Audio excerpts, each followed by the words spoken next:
In today's video, I am going to teach you how to bend lines in Figma.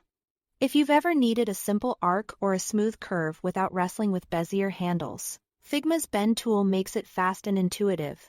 We'll walk through two straightforward workflows, starting from a basic line and starting with the pen tool. Both take just a few clicks. Begin by opening your design so you can see the frame or canvas where you want the curve. For a quick setup, select the line tool by pressing L. Click once to set the starting point. Then click again to set the endpoint and create a straight segment.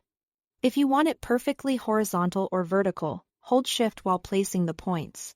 Now, double-click the line to enter vector edit mode. In this mode, choose the bend tool or simply hold Ctrl on Windows or CMD on Mac while clicking and dragging from the middle of the line. Drag outward to create a curve.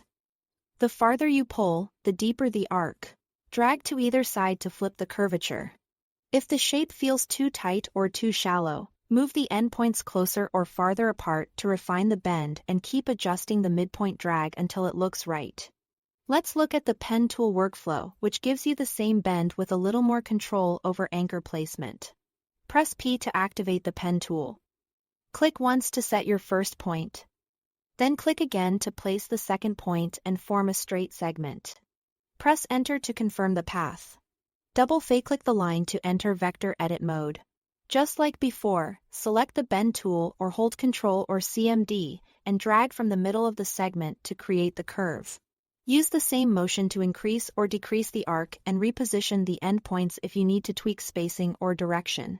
That's all there is to it. Thanks for watching.